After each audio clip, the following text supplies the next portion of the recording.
a computer-generated AI voice, and you're listening to Tech Radio. Every week online and on air with RT Radio, we bring you the latest in tech from Ireland and the world. You're welcome to episode 1078, looking at the biggest stories of the week, including what's happening with SharePoint. Netflix brings AI to visual effects, and LinkedIn is not quite as fresh as it should be. We'll also find out more about the new STEM curriculum in primary schools with our guest Kevin Nolan from TU Dublin. This is Tech Radio with Dusty Rhodes and Niall Kitson. I'm Dusty, as always. Our editor-in-chief Niall Kitson is back in the hot seat this week with everything which is happening in the exciting world of tech, and it being near the end of July, not too much. I come with bad news, Dusty. I come with bad news. What's that? Well, I mean, you're familiar with SharePoint, aren't you? Ish, but not really.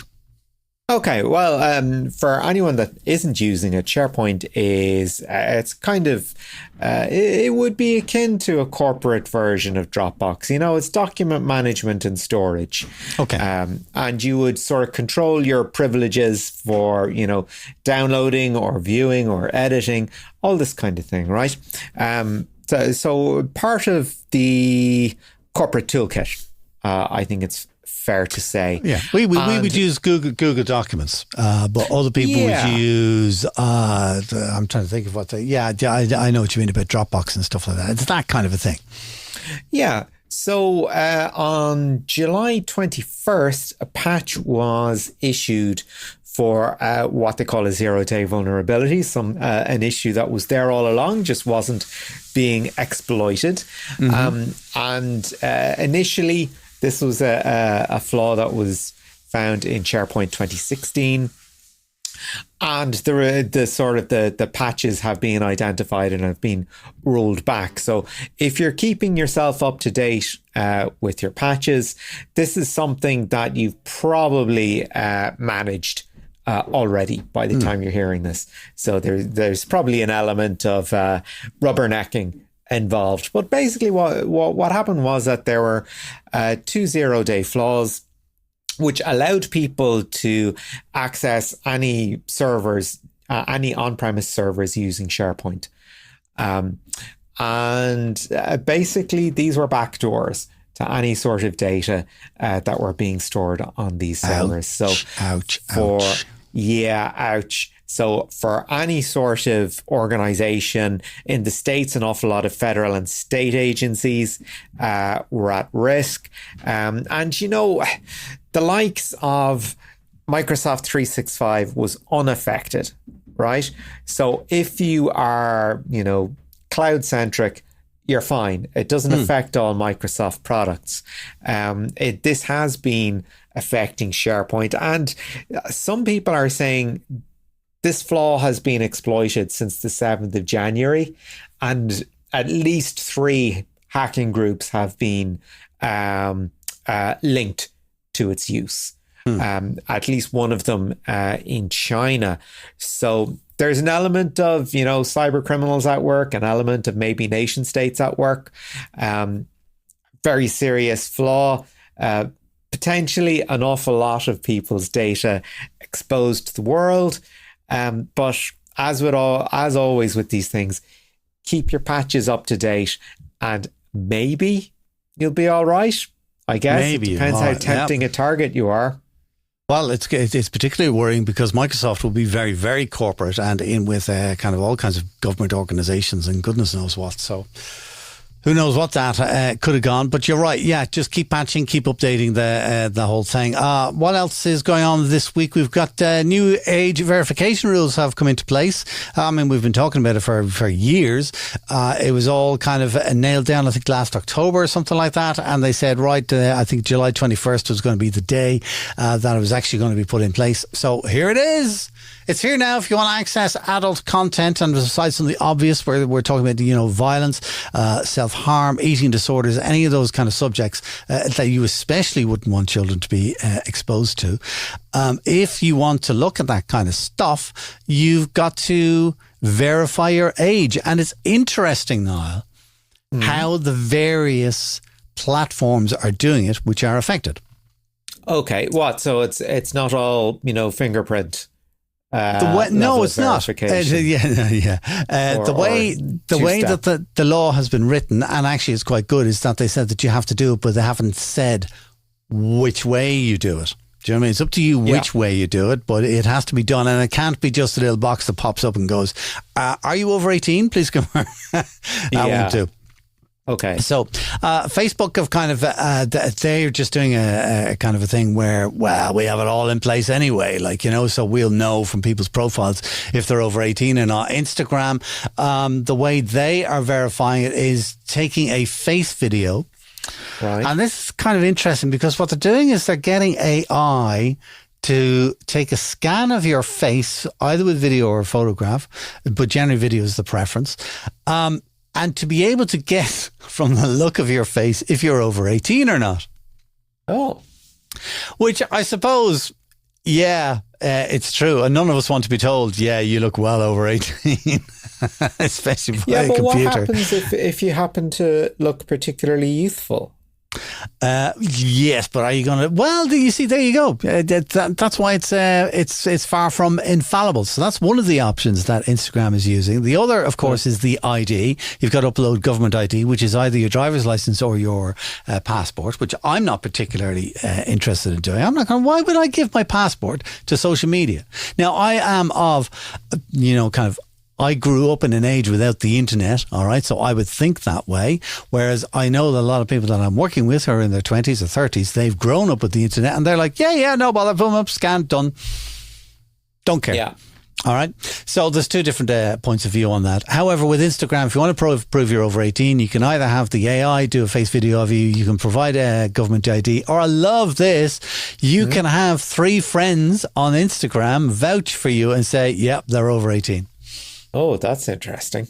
I don't know how it works, but I think it's interesting. I'm sure young people, being trustworthy and reliable and not subject to peer pressure. Exactly, yeah. Here's all my 12-year-old friends who've got fake ID and they'll vouch for me. Yeah.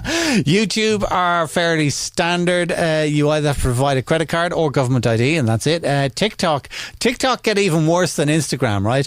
So TikTok will do government ID, credit card as well. Will do the AI face thing to get an age estimate of you. Or with TikTok, you could upload a photograph of you and a parent.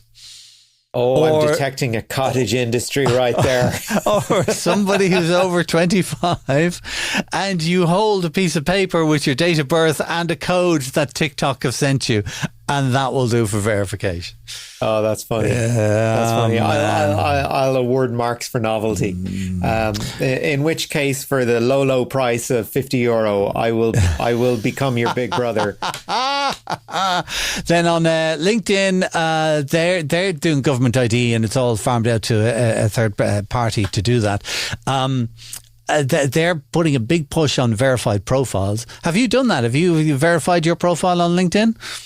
I can't You're looking remember, to be honest. I don't think so. Your face goes bothered. Does his face look bothered? It's like, definitely not. I'm the same. I'm not going to verify my profile to LinkedIn, number one, because I couldn't be bothered. Number two, because I actually looked into this, and the terms and conditions with LinkedIn say that we don't actually verify your profile. It's farmed out to a third party. And then when you look at the terms and conditions of the third party, they say that the verification process or some of your information can be farmed out to a third party. Third party from the third party. Exactly. Do you know? And I know what they're doing. It's kind of like, LinkedIn are going, look, verification is not our thing, so we're going to get a verification company to do it. But the verification company to do it, obviously need other external services. So it's like, boom, all of a sudden my passport is everywhere. Now I know I'm wearing my tin hat, and who cares, and yada, yada, yada. But, kind of a story will come up one day, and it will be such and such's ID was stolen, and it was taken from a data grab from a third-party verification service working with a third-party verification service working with LinkedIn. Sure. Or someone like that. That's just how I am. Speaking of LinkedIn, the news, or a lot of people talking about it on LinkedIn, is that a lot of old posts are showing up. Old posts. Old Okay. posts, stuff from like 3 weeks ago is being shown in the feed. And it's kind of like, hang on, I've seen that. Recent. Recent. All right. Niall, look, get your watch. Look at it. It says 2025. Okay. Old is like June is old. All right. In fact, even early July is old. Right. Last week is old. Okay. So these posts are coming up. But it's deliberate with LinkedIn. They've actually tweaked the algorithm. And what they're saying is they don't want you to miss big updates like a contact announcing a new job.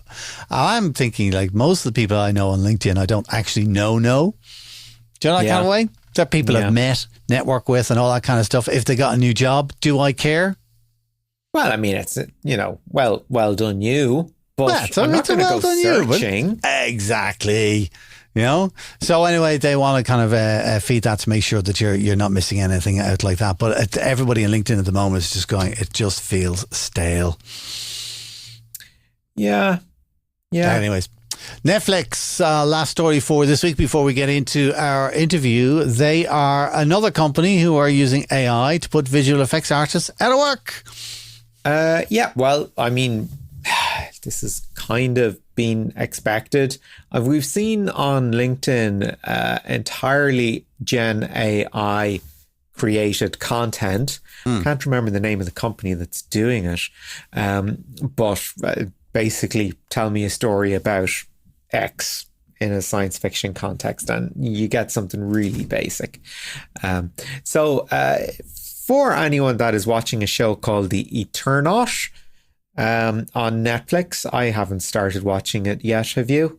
No, not yet. Well, there's a scene in it where a building collapses, which was created using generative AI. The first example that I know of a sort of in-show piece of visual effects being farmed out to AI. Not the first example of AI being used in a show. I'm going to say, personally, I first came across this in Secret Invasion, which was one of the lesser Marvel shows of the last few years, where Gen AI was used in the title, in the sort of the opening credits, and people went absolutely nuts over it. People were like, this is disgrace. This is an affront to the visual effects industry. This isn't what we signed up for. They took our jobs and all that kind of stuff. So thankfully, I don't think anyone even watched that show. So we'll see what happens with The Eternaut. On one level, I am quite concerned about this because every time we've seen something farmed out to AI, it becomes convenient to a point. Then it becomes more trouble than it's worth to fix it. Oh. I don't know if you agree with that. I mean, if you take a transcript of our show for this week, are you happy just to take that and let it sit? Or do you find you still have to read through it line by line? Well, no. I still say that AI is like an intern. Everything needs to be checked. Yeah. I think that's fair. It can do amazing things. I was talking to someone, and this is great. I was dealing with a marketing person yesterday who was like 27.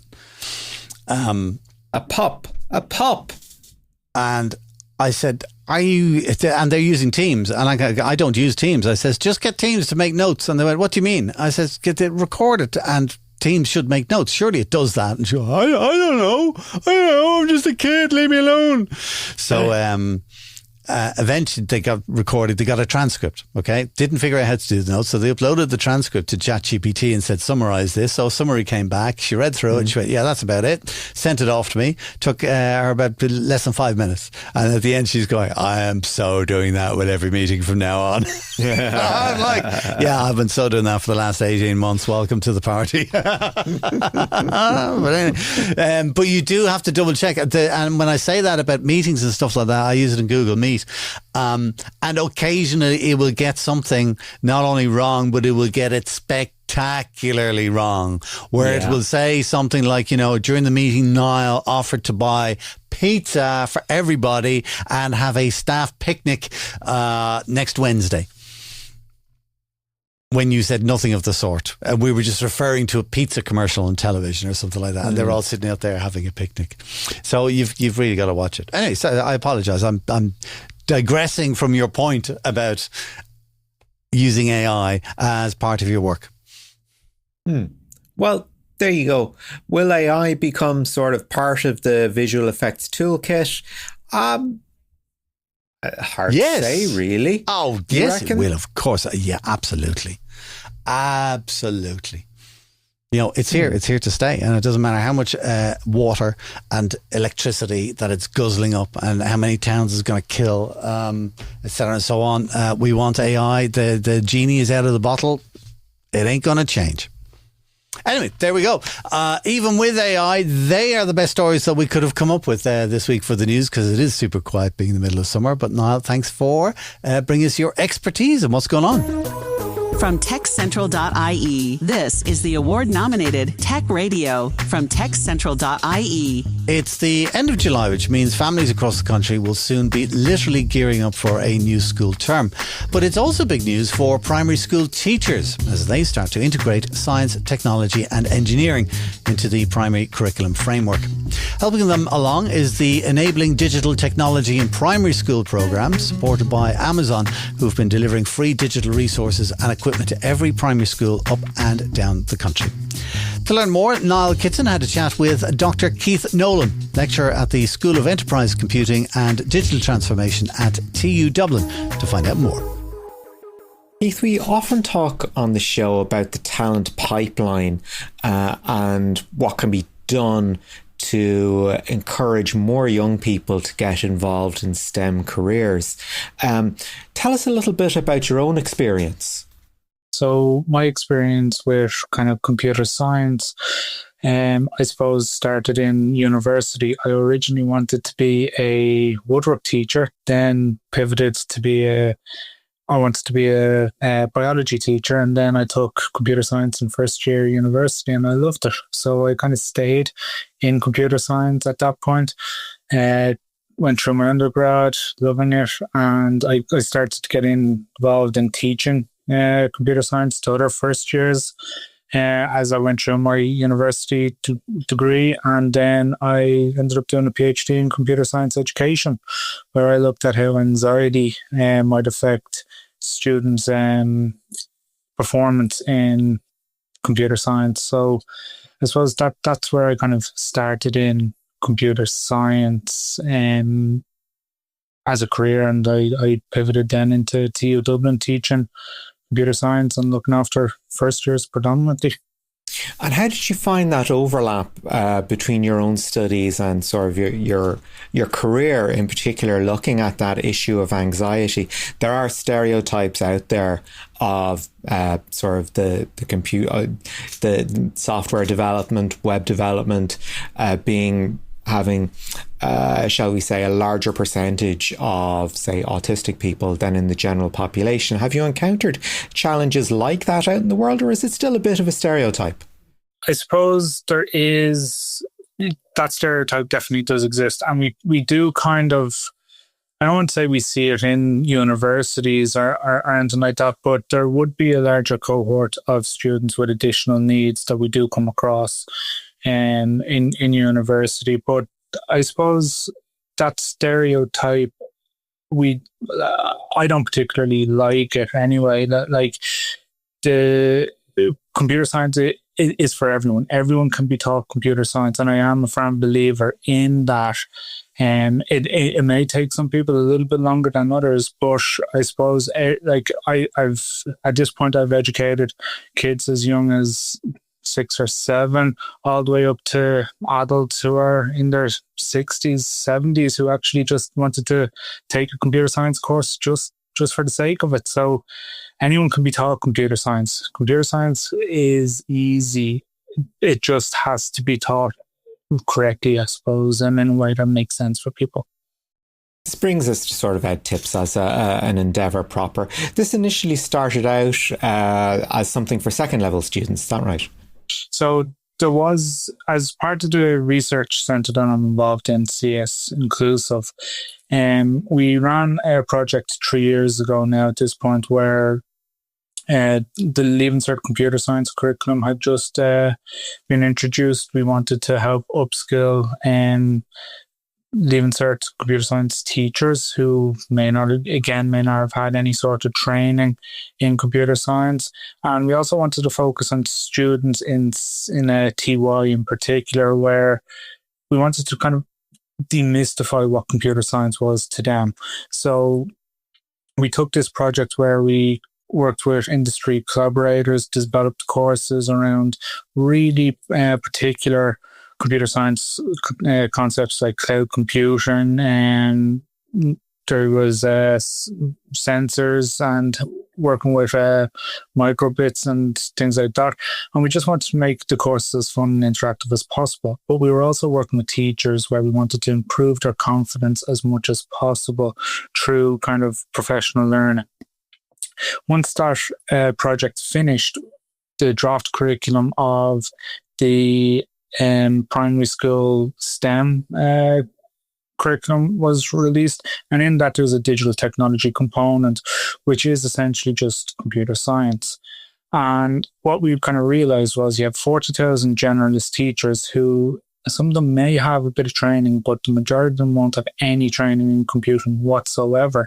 So we kind of said, well, let's pivot into primary school, try and work with these teachers before the official release of the curriculum, or the enactment of the curriculum, I should say, and see, can we create teachers who are now a lot more confident in delivering digital technology to their pupils ahead of time. And that's where Ed Tips was kind of formed. We got Research Ireland funding to run the project nationally, and we're working with two industry collaborators, Amazon and Workday, who both are supporting the projects in different ways. Let's just do a little bit of a deeper dive there into the sort of the I suppose the acceptance of teachers of the new curriculum. Traditionally, whenever you look at a particular school, there's usually one or two teachers that are really into technology, and they become the evangelists. They become, one way or another, they end up being the IT support guy as well, just because they see the benefit of the project. They really want to drive the curricula forward. They really want to instill skills in the pupils. I imagine you're now at a stage where every teacher has to be taking on that evangelist role. How have you found that process? I imagine there's still a little bit of pushback, but have you found teachers to be more open-minded than you expected? So, yeah, I suppose there would have traditionally been that one or two teachers inside school where they're kind of driving the IT side of it, or the digital technology side of it. With the introduction of the new curriculum, every teacher is going to have to teach this at some point. So what we've kind of found is we're working with about 15 to 20 teachers nationally who are helping us create lessons for every concepts that we've identified within the draft curriculum. And yes, they're going to be the ones who are driving this within their school as well. But what we've been doing is going around to education centres around the country, working with teachers on the ground.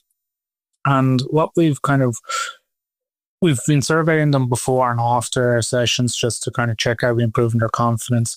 But what we asked them beforehand was, have they been teaching any sort of digital technology in their classrooms? And I suppose about 40% of them haven't been. So these guys are the ones who are turning up in their spare time to an education centre to listen to one of my team kind of talk for 2 hours, and they're coming of their own free will. So I suppose there may be a reluctance out there to all these new curriculums coming out, because you have to remember, STEM isn't the only one that's in draft stage. There's 4 other curriculum areas that are being developed. So, well, there might be that sort of pushback by some teachers. There are teachers out there who are actually wanting to get involved, wanting to upskill and learn about digital technology before they actually before it's enacted. So, yeah, you will have those 1 or 2 in certain schools, but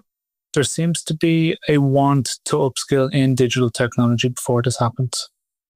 So at ground level, I suppose somebody they've signed up for EdTips, they're running it in the classroom. What does it look like? What is EdTips? Yeah, so EdTips, I suppose, there's 2 sides of it. The first side of it is we want to try and improve teacher confidence in delivering digital technology. So how are we helping that side of it? We're working with teachers on the ground to develop lesson plans, teaching resources, pedagogical videos that are going to teach the teachers the different concepts that we've identified within the curriculum.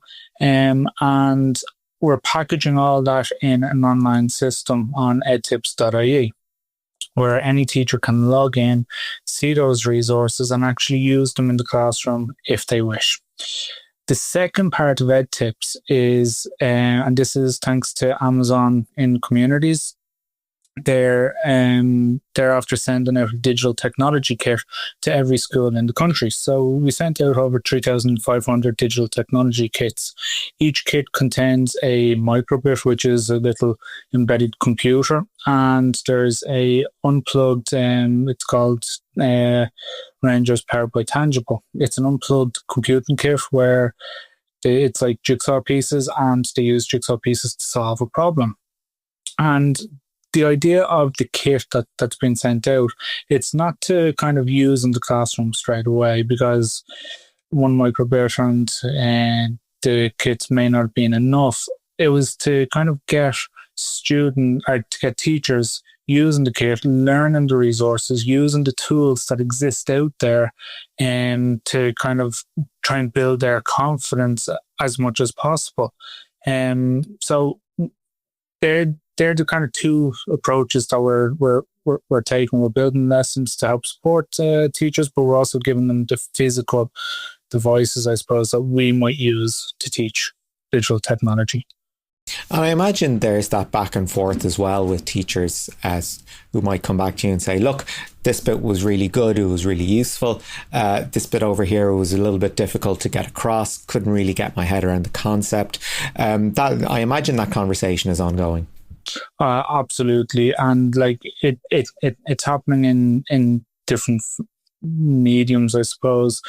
Where this year we pivoted to going out to education centres and working with teachers on the ground, and what we found was that it wasn't so much that they were afraid of the digital technology concept or anything like that.